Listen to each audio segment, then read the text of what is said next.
Okay, so my title is possibly going to look really, really harsh for what this is, and bear in mind this is a beta that I played.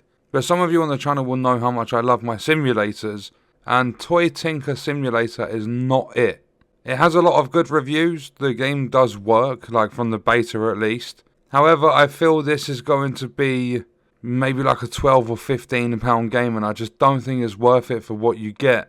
I only had the opportunity to deal with basic toys, but it doesn't feel like a simulator sort of thing. Like, you're not actually being a toy tinker, you're just dealing with stuff in, like, you're very restricted, you don't get any freedom at all basically.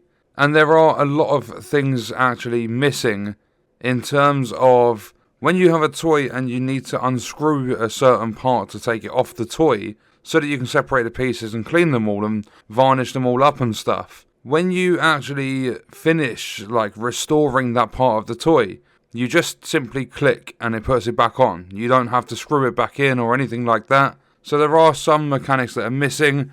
When you take a toy over to the printer to print out stickers and stuff, you don't get choice. It's all just put together how the developers have decided to do it. I'm not saying it's a bad game in any way, it's just that it's incredibly bare bones. You have absolutely no freedom with this game at all. I saw a review on Steam and the person is spot on. It feels more like a museum than it does a game. Even though it's a simulator, you're not simulating being a toy tinker because you literally get a project, you buy all the required materials and stuff, all the original parts that were missing, you put them all together, you send it off, and that's it. There's no customer complaints, there's literally nothing else to it. Like, you can't have, for an example, I did a rocket, and you can't send that rocket back and they say it wasn't screwed in properly or anything like that.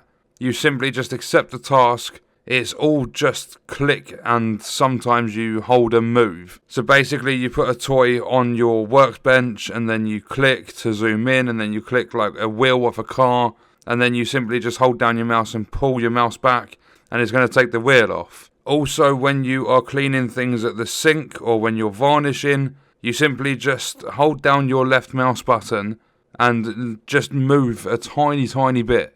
And then it's just going to do the entire thing as long as you're holding your mouse down. And with the varnish, with the sponge, you can't actually move it around the entire section of the toy. So if you've got like a big sort of car frame that you're working with, if that was under the sink and you turned the tap on, you're using the sponge would only cover the center part of the car. So the game has a good concept, but as I said, it's only beta, there could be improvements, however, I don't think there will be. Not only that, I managed to do 10 toys in 35 minutes. They were beginner ones, some of the toys do get more advanced. And not only that, I don't know if it's going to be a feature in the full game or not, but I purchased one screwdriver and it sold me 20. So that's pretty much going to wrap it up. I mean, if the game's cheap, then it might be worth picking up. I don't know how many hours you would get out of it if you like this sort of game. This game's definitely not going to appeal to a huge audience. But for some people to sit there to pass some time, it could be quite a chill game. They've got their own little like music sort of playlist sort of thing you can use, and you can just sit there and chill and just basically restore some old toys. However, as I said from the beta, there is no freedom. A lot of mechanics seem very lazy. However, the concept is there. The game's got potential. It's not released yet. It's still a beta, so I might have a look, see the price of the full release when it comes out. I have no idea when, but I might check the price and then see if I would pick it up. I mean, the XP, like the leveling system as well, seemed very off in the beta.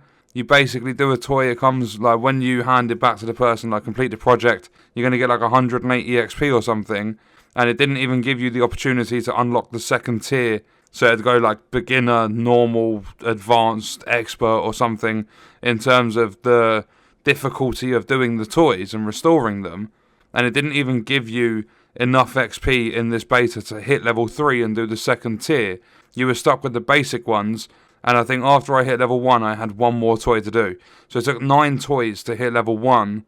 And then it's the same amount of XP to get to level 2, but I literally had 1 toy instead of 9, so I couldn't even hit level 2. I just scraped into level 1 throughout the entire beta. So I don't know what the full game's going to offer or anything like that, but I'll keep it on my radar, and we'll see depending on the price and stuff when it does get released. As I said, not a bad game, just I feel the mechanics could be a lot better, and I don't feel the beta was long enough for people to actually get a rough idea of if this game's going to be properly, actually worth the money or not. But that's going to do it for the video. Let me know your thoughts and stuff in the comments, and I'll see you in the next one. I hope you guys enjoyed it.